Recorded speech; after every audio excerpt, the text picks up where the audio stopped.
Alors à l'origine de ces annulations, vous savez, on parle d'une pénurie de glycol, ce liquide qui permet de dégivrer les avions. Aéroport de Paris se veut rassurant, dit qu'il n'y a plus de pénurie, en tout cas moins, qu'il y a eu des ravitaillements. Quoi qu'il en soit, 35% des vols sont toujours annulés ce soir, plus de 50% l'ont été ce matin. Autant vous dire que 670 vols sont déjà annulés sur les 1160 prévus aujourd'hui, ce qui confirme donc bien ce que vous disiez tout à l'heure, Céline, beaucoup de passagers risquent de réveillonner à Roissy. Merci Frédéric et on suivra l'évolution de cette soirée à Roissy avec vous. Alors cette crise, on l'a vu, est très compliquée à gérer, notamment pour les compagnies aériennes. Air France, qui a été pointée du doigt, dit qu'elle tente de tout faire face à cette situation inédite. Écoutez-les. Je suis totalement désolé pour eux, pour les personnels d'Air France, pour tous ces conflits que l'on crée, la gêne que l'on occasionne. Et je vous assure, je n'avais jamais vu ça depuis 10 ans. Sachez en tout cas qu'on se met en quatre, il n'y a pas d'autre réponse à faire. Et sur les rails. Et je tiens à dire qu'il y a un vrai problème ici à ADP parce que si vous voulez, la gestion des stocks du produit recommandé pour les avions viennent de leur fait. Et c'est pas quelque chose de nouveau, tous les hivers c'est la même histoire et c'est toujours la même répercussion, on tape sur les compagnies aériennes, j'ai travaillé pour une compagnie aérienne, je peux vous dire que c'est un peu trop systématique et le vrai problème vient vraiment de l'aéroport en soi, du traitement de la gestion de ce genre de choses. Pour vous c'est une honte ce que vous voyez autour de vous? Je suis outré, je ne sais même plus par quel état d'âme passer là, parce qu'entre l'attente, pas savoir ce qu'on va faire, ne pas avoir la possibilité de prévenir nos familles de ce qu'on va devenir parce qu'on va sûrement passer la nuit ici. On n'a même pas indiqué où aller, que faire. C'est un peu le néant, quoi. Et comment vous allez passer Noël?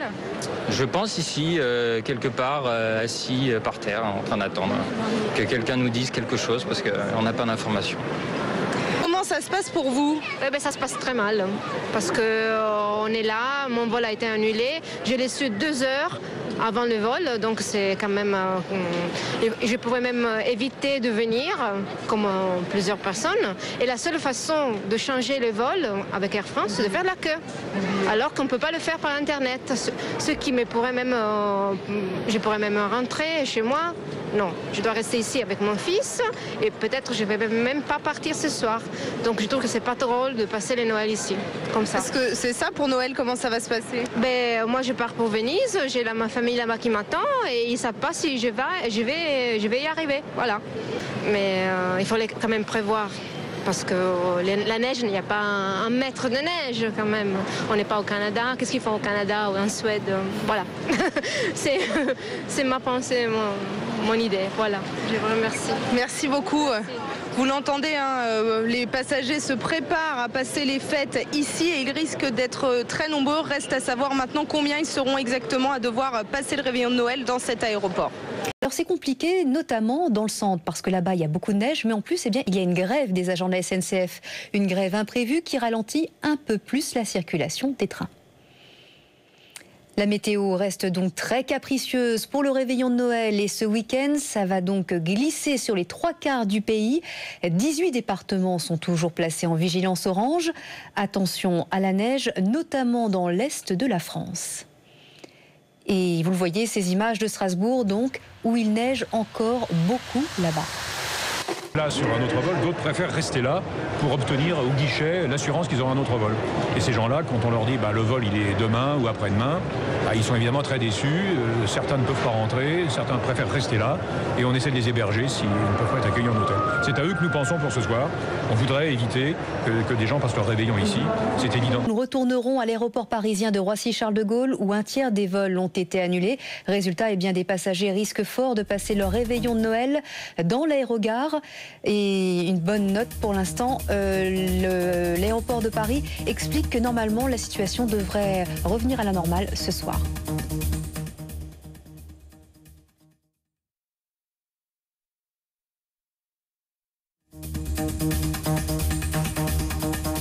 On vous a fait fait changer de fil plusieurs fois et vous attendez depuis ce matin 6h45. Je continue là. Donc le monsieur m'a dit, mais attendez, vous n'avez pas le droit. J'ai dit, pardon? Il m'a dit, non, vous n'êtes pas en transit. J'ai dit, comment je ne suis pas en transit? J'ai un billet d'avion Air France, comme quoi je dois être ici à 10h25 parce que mon vol est annulé. Ce que vous voulez dire, c'est que tous les passagers ne sont pas traités de la même façon. C'est l'impression que vous avez. Les passagers ne sont pas traités de la même manière. Et par exemple, quand vous leur dites que vous n'avez pas pris un billet Air France pour vous rendre à Phuket, eh ben, ça ne les intéresse pas. Pas du tout même. Merci beaucoup pour votre témoignage, Christian. Bon courage. J'ai plein de choses à dire encore. Qu'est-ce que vous avez à dire Alors donc, ça veut dire que si vous n'avez pas pris un billet Air France, on ne vous a pas en considération. Mais ça veut dire aussi que on doit aller sur d'autres films, mais on ne vous tient pas les mêmes langages. On vous dit, bah non, faites le 3654 ou le 3614. On a fait le numéro, il n'y a personne qui répond. On n'a pas d'informations, on a attendu pendant des heures et des heures. Et vous voyez donc le manque d'informations, Christian, qui est très remonté, qui a beaucoup de choses à raconter. Il n'est pas du tout seul dans ce cas. Il y a des centaines, des milliers de passagers qui sont comme ça à Roissy ce soir. Roissy qui essaie de s'organiser parfois de façon originale. D'abord l'essentiel, la sécurité civile distribue évidemment la nourriture, sandwich, bouteilles d'eau depuis tout à l'heure. Et puis, place aux enfants, c'est Noël. Vous allez le voir, aéroport de Paris a distribué des petits cadeaux aux enfants, des peluches, des nounours en Père Noël, des enfants qui sont très heureux comme ce petit garçon. Excusez-nous messieurs, voilà, ce petit garçon.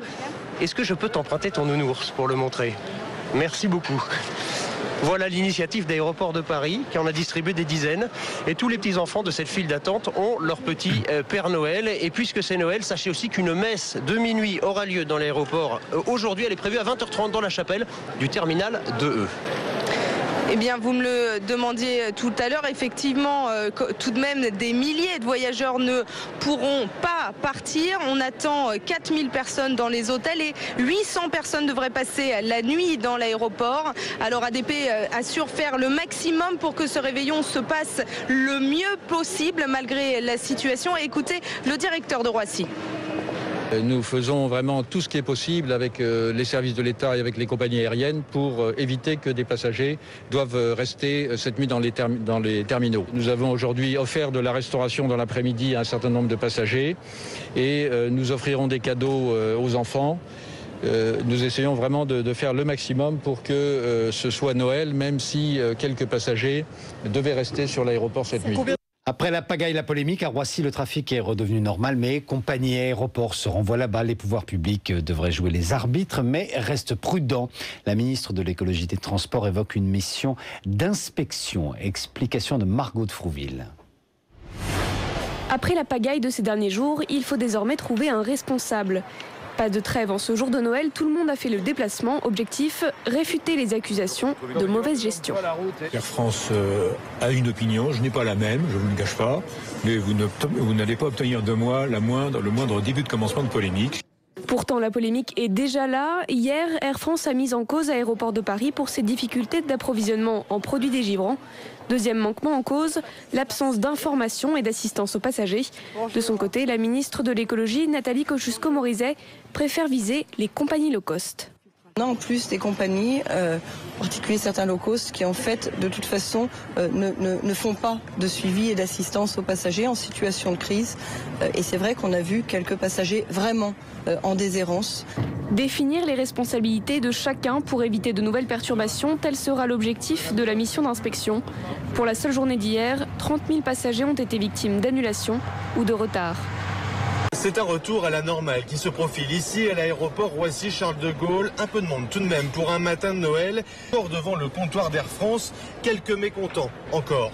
Alors hier, on est arrivé à 5h du matin. On a resté à la queue pendant 5 heures. Ils nous ont redonné un nouveau billet pour 5 heures. On est revenu à 5 heures. À 5 heures, c'était annulé. En fin de compte, on a attendu à la queue quand même 2 heures. Après, on est parti. Et ce matin, je fais la queue de nouveau pendant 30 minutes. Ils s'en foutent. Ils s'en foutent. J'attends que tu fais 2 jours que tu fais la queue, à la fin, rien du tout. Ils s'en foutent. Paris, le terrain, on s'en fout. En gros, c'est ça. T'as payé, c'est bon. Il est bon pour payer. Après la pagaille, la polémique. C'est le patron d'Air France KLM qui l'a enclenché hier soir. Pour Pierre-Henri Gourjon, les difficultés rencontrées à l'aéroport de Roissy-Charles de Gaulle ces derniers jours auraient pu être évitées. La faute aux responsables d'Aéroports de Paris qui n'ont pas su anticiper la pénurie de glycol, le liquide nécessaire au dégivrage des avions.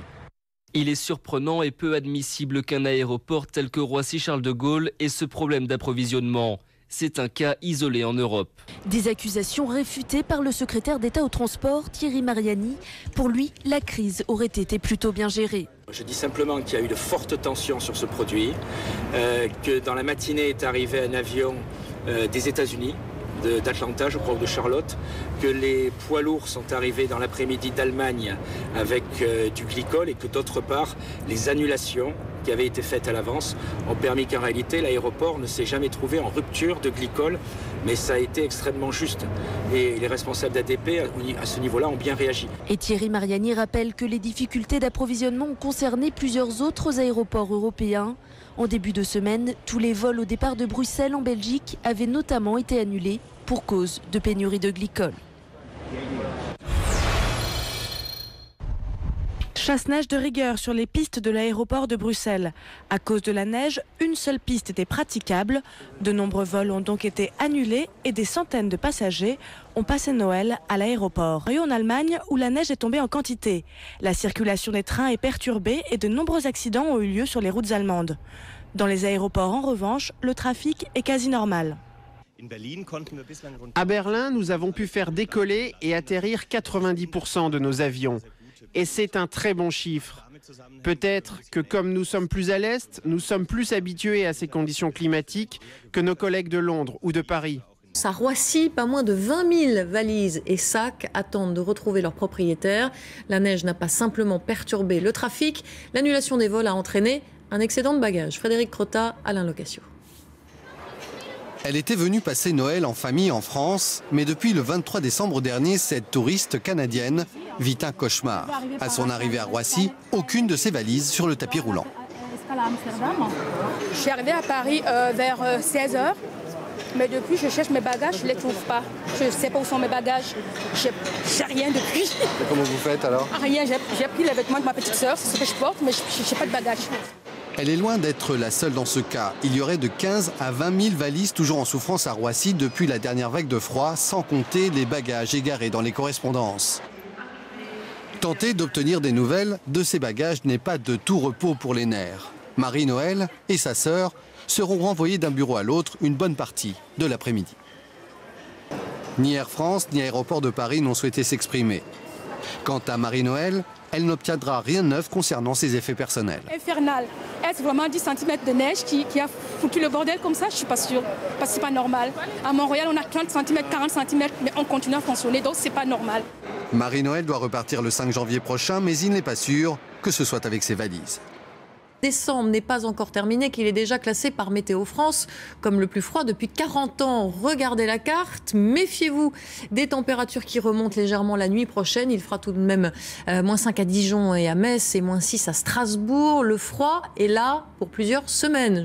Gérer la crise des transports liés aux intempéries, Nicolas Sarkozy s'empare du dossier. Plus que les dysfonctionnements, c'est l'absence de soutien aux personnes touchées qu'il condamne.